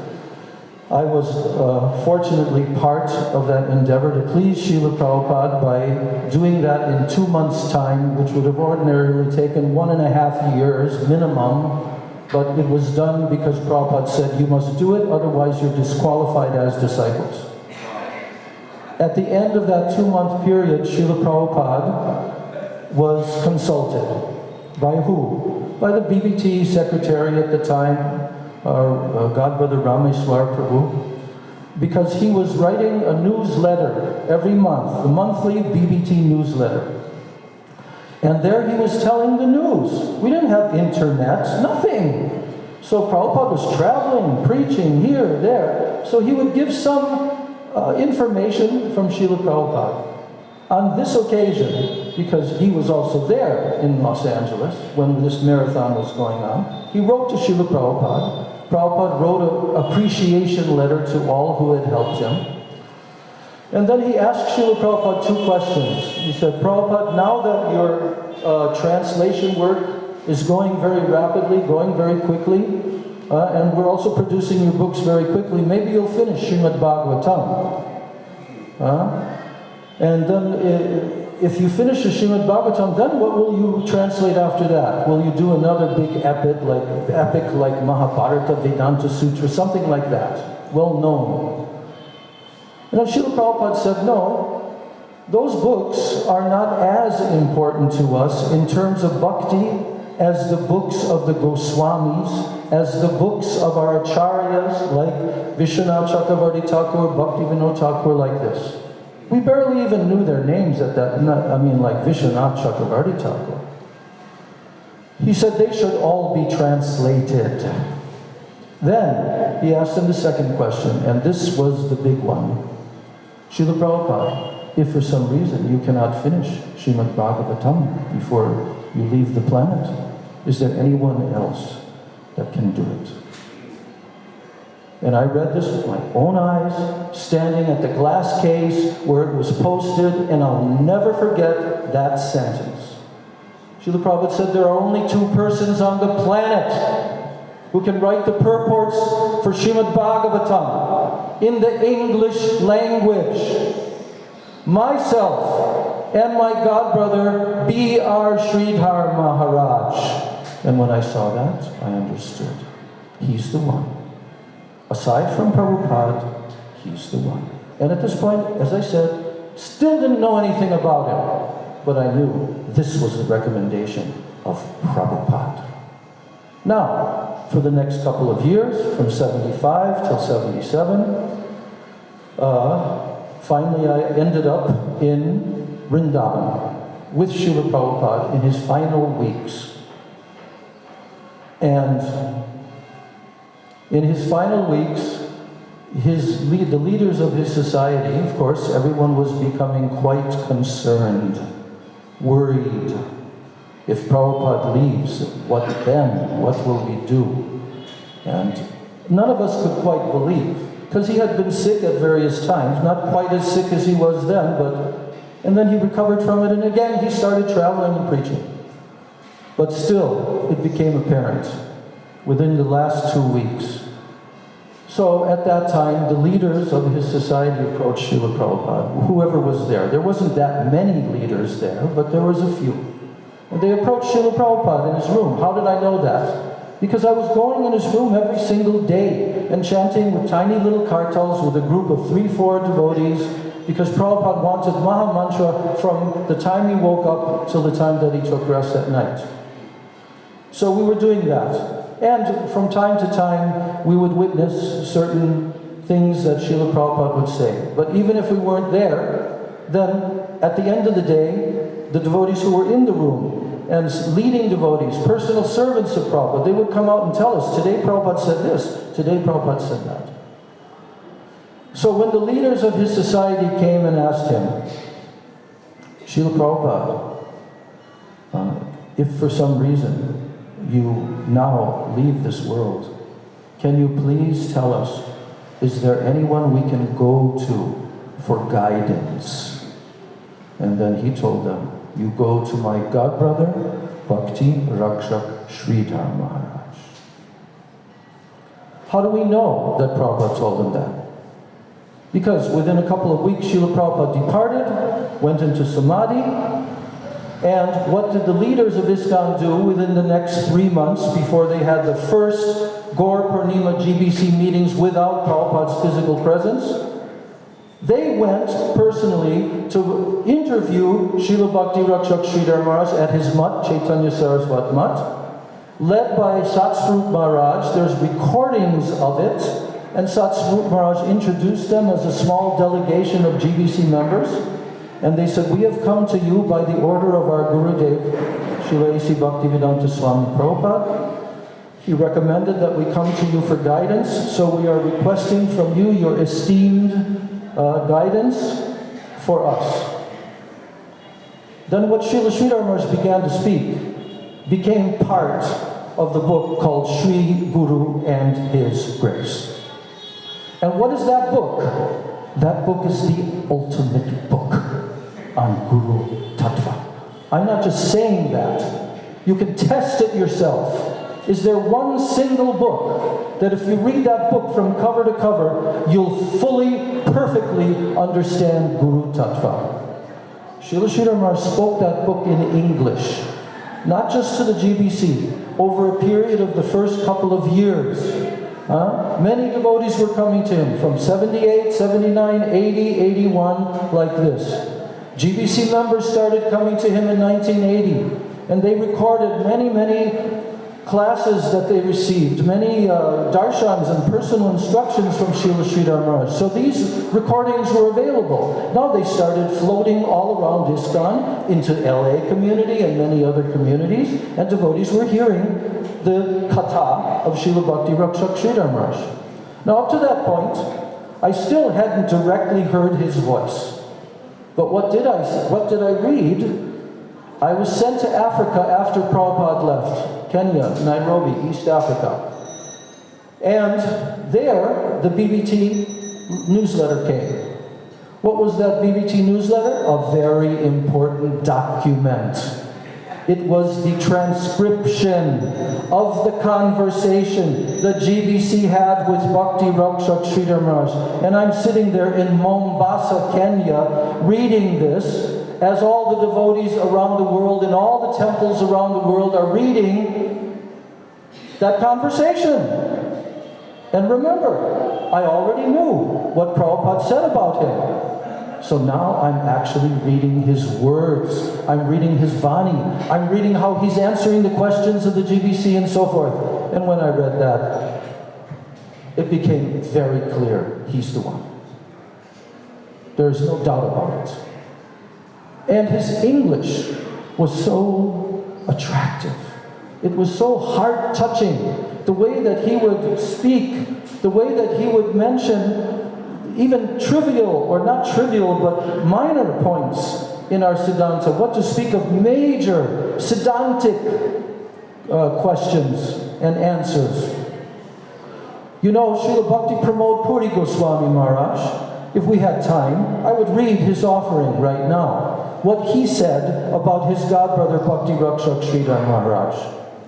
And I just read that last night. He told there, whatever Sridhar Maharaj speaks is like a thesis. It's like a thesis. If anybody listens to the different theses that he spoke spontaneously, not written, spoken spontaneously, they will understand perfectly Gaudiya Vaishnava Siddhanta. And Bhakti Pramod Puri Maharaj considered himself to be a Siksha disciple of Srila Bhakti Rakshak Sridhar Maharaj, even though he was junior to him by the years that he came to Srila Bhakti Center. But he considered him to be a Siksha Guru of himself. Who else considered him to be a Siksha Guru? My Srila Prabhupada?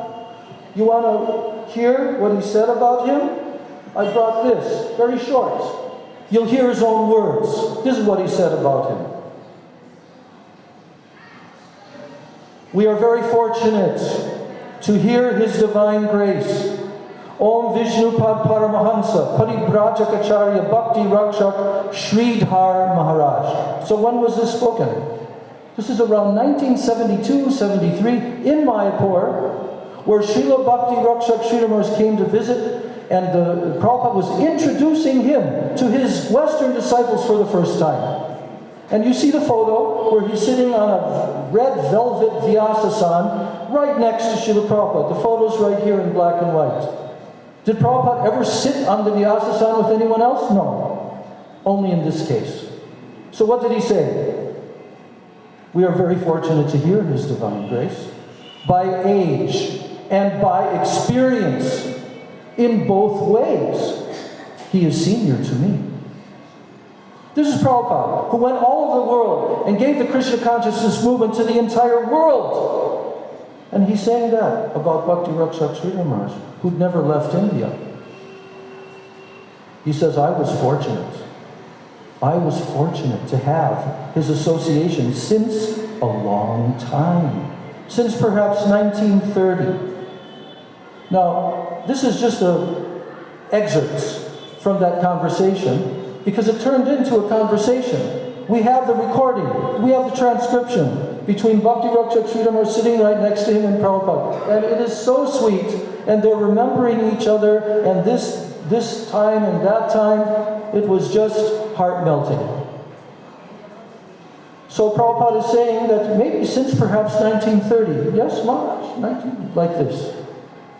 And at that time, he had not yet accepted sannyas, but he had just left home. He went to preach in Allahabad, and on that auspicious occasion, we were connected. Sridhar Maharaj lived in my house. In my house. For many years. So naturally, we had very intimate talks. What are you going to do? Two Mahabhagavad Vaishnavas. One is a householder still, one is a renounced order. But he's living in his house, periodically coming from Navadvip, staying for some days, going back and forth for 10 years. Yes, 10 years. And what did he say? He says, we had naturally very intimate talks. He has such high realizations of Krishna that one would faint to hear them. Prabhupada's own words. Any follower of Srila Prabhupada who says, I'm a follower of A.C. Bhaktivinoda, and they don't heed this statement, and they do the opposite of that, they are not a real follower of A.C. Bhaktivedanta Swami Prabhupada. He said, he was always my good advisor. He was always my good advisor, and I took his advice very seriously, because from the very beginning, I knew that he was a pure devotee of Krishna. So I wanted to associate with him. Krishna and Prabhupada, Bhaktisiddhanta Saraswati Thakur, they liked him to prepare me. To prepare for what? For his mission that was given to him by Bhaktisiddhanta Saraswati. To prepare him. He's telling that here. Krishna and Prabhupada liked him to prepare me. Our relationship is very intimate. Then Prabhupada says a little history. He says, after the breakdown of our spiritual master's institution, after the disappearance of Bhaktisiddhanta Saraswati, all chaos came and it broke down. So he says, After that breakdown of our spiritual master's institution, I wanted to organize another institution when he was still in his householder life. And I wanted to make Sridhar Maharaj the head. Srila Bhaktisiddhanta Saraswati Thakur told me that Sridhar Maharaj is one of the finest preachers of Krishna consciousness in the world. So I wanted to take him everywhere.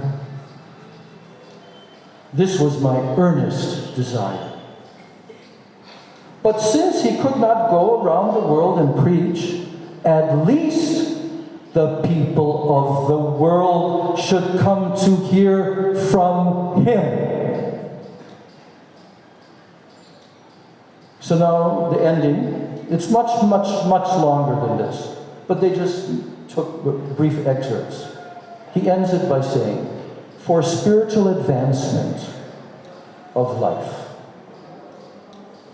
we must go to someone who is actually practicing spiritual life. You want to make spiritual advancement? You have to go to someone who's actually practicing spiritual life. So, and these are actually his excerpt from a letter to his disciple. So, if one is actually serious to take instructions from a Siksha Guru or an instructing spiritual master, I can refer him to one who is the most competent of all of my God brothers. This is B.R. Sridhar Maharaj. I consider Sridhar Maharaj to be even my Siksha Guru. So, what to speak of the benefit that others can have from his association? Is that clear? I mean, how much more clear can it be made? How much more clear can my Srila Prabhupada tell that you go to him? You go to him. But what did his so-called leaders of his institution do? You already heard, in very brief. And I'm not going to go into that, because first of all, there's no more time practically. But I just want to say, hey! Don't cross the river. Shoot! Don't cross the river.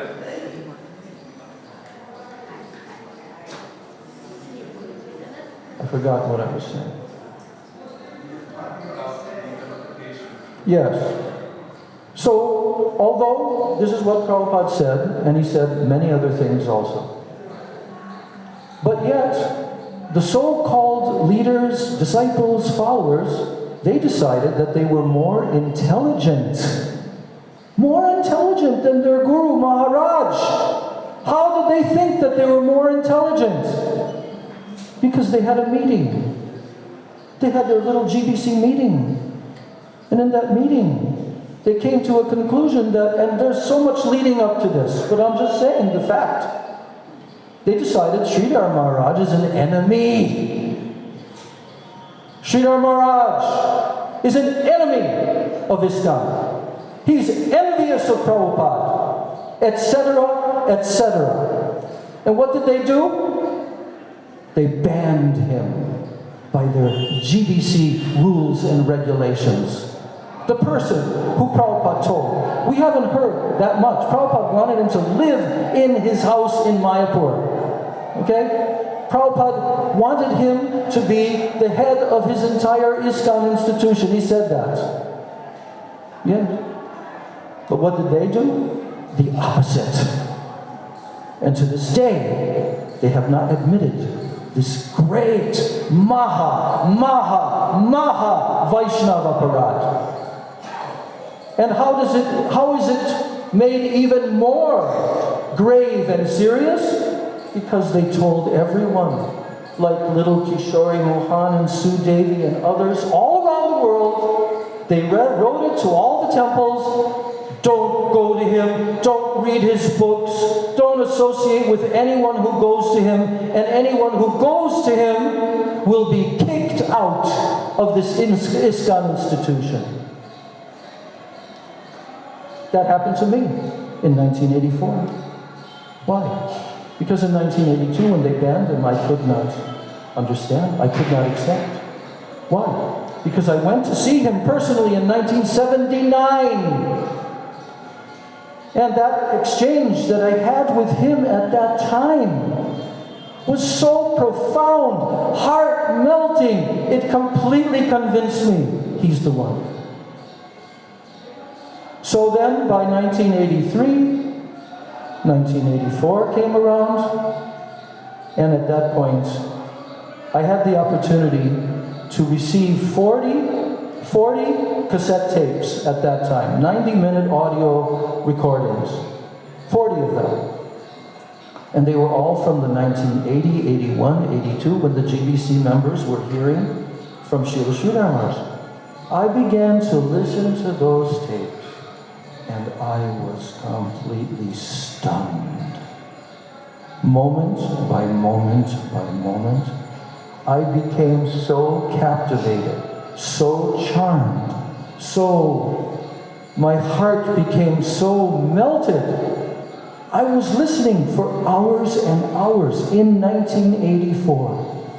And I was just being swept away, day after day, week after week, week after week. I was immersed in Srila Bhakti Rakshak Sridhar Maharaj's Katha. Any of you can also do that right now. You can hear the same recordings and become immersed. It is astonishing what he speaks, how he speaks it, what is his mood. So, we talk the word sweet, we use it all kinds of ways. But this sweetness of his Hari Katha, absolutely heart-melting. So at that point, I was ready. And not only that, but there were some renegade devotees who had, what's it called, absconded from ISKCON, and they went to the lotus feet of Sridhar Maharaj. And they invited me to come to this little temple in Greenwich, south of London, and I went there. There was a few devotees there, godbrothers, who had taken sannyas from Srila Sridhar Maharaj, and they provided me with biographical information, pages and pages of it. They provided me with those 40 cassette tapes and so forth. And after that, my whole heart changed. I came to the conclusion, I cannot be here. I cannot be here in the association of these Maha Vaishnava Aparadhis anymore. So Krishna arranged a way, because the so-called GBC guru of that time summoned me. He had heard that I'm talking positive things about Srila Bhakti Rakshak Sridhar Maharaj. I'm not going to mention names. I did on another recording of all my memories, I mentioned names. But right here I'm not going to mention names. But then he called me to his quarters at the Bhaktivedanta Manor, and I came into his quarters and paid obeisances. A couple of other godbrothers were there, Jushtadumna, Swami, and Jagat Purush Prabhu, and so they were there in the room. And I came and I paid obeisances, and he's sitting across from a small little table. And then he said, "So, Ulukram, what's your program now?" And I said, "Well, my program has somewhat changed. I was going to go back to America. I was a householder at that time. I was going to go back to America. I'm finishing very soon, very, very soon. I said I was going to go back to America, but now I've changed my plans. Now I've changed my plans. And I've decided that I'm going to go to Navadvip Dham and visit with Srila Prabhupada's godbrother, Bhakti Rakshak Sridhar Maharaj." And he just looked at me without speaking for about 30 seconds. He was studying Machiavellian kind of tactics at that time. So I just sat there. And then he and the other, they tried to convince me that I was wrong. Oh, you're wrong, you're wrong this way. What about this, what about that? And every time I tried to give a little bit of an answer, they would cut me off. That lasted no longer than 10 minutes, maximum 10 minutes. So then he got up from his seat and started walking back and forth. He said, you know, Urukram Prabhu, I'm very disappointed with you. I'm very disappointed in you. I thought that you were going to come back to my zone. Because this particular person, I had joined the movement in the temple that he started in Detroit, Michigan, okay? But he said, I thought you were going to come back to my zone and we were going to have this long-term preaching relationship together. But now, what you're doing, this decision that you're making, you're not going to be able to visit any of our temples anymore. We don't want you speaking to any of our devotees anymore. We don't want you speaking to any of our life members or any of our folk members, friends of Lord Krishna, like new people. And so I sat there and I was a little bit in shock. I already expected this, but you know, for it to happen in this way, without any real discussion, nothing. Huh? And so then he said, and we want you to leave the country also. Then he said the final words. These are his final words to me. He said, you know, I just don't understand what you people, you Sridhar people, I just don't understand what you see in him. I mean, after all, what has he done in comparison with what I've done? That Mr. Such and Such was gone from Krishna consciousness within 1 year. I left the institution, not actually, I never left. I never left Prabhupada institution, nothing. But I stayed my distance. My name was like dirt everywhere, all throughout England, where they were all saying, yeah, you know, Urukram, he went to Sridhar, blah, blah, blah, blah, blah. Okay? But this is my 40th anniversary this year of being out of the institution. And by being pushed out of the institution in that way, I took complete shelter of Srila Bhakti Rakshak Sridhar Maharaj. I worked so hard in the winter, made money, going door to door, selling paintings. Then I got the money to fly my family to Navadvip Dham in 1985, and then I was with Srila Sridhar Maharaj for 6 weeks at the Gaur Purnima festival time. And then I saw him one final time in 1988, just before he departed from this world. It's the same time when Pran Kishore Prabhu arranged for me and my ticket to India so I could bring a donation for Srila Bhaktivedanta Narayan Maharaj. And I brought that and presented it to his lotus feet, stayed 3 days with him, had some beautiful exchanges, and then I understood. He's my other Siksha Guru. I mean, that came gradually, over time. But I already understood. He's the authority now. So in this way, Srila Bhakti Rakshak Sridhar Maharaj, his books have gone everywhere. Srila Bhakti Pramod Puri Maharaj even told that all of his books that have been, they've been written and spoken in the English language, they should all be translated into Bengali language. That's how important they are. All of that. So, my whole life has been so auspicious, so auspicious. 3 Mahabhagavad Vaishnava Gurus, they're sitting right here, 1, 2, 3. And I see them on equal level. I have equal love for them. But especially Gurudev told me, he said, you should always see Bhaktivedanta Swami Maharaj as your main Guru. And he is. He's sitting in the middle, and to his left is Srila Narayan Maharaj, and to his right, Srila Bhakti Rakshak Sridhar Maharaj. So my life has been blessed in this way, just as tens of thousands of devotees throughout the world, in all different countries, even China, Russia, different languages, they've read the books of Srila Sridhar Maharaj, and guess what? Over the years, as I was traveling, so many would tell me, oh my God, Srila Sridhar Maharaj, I love him so much.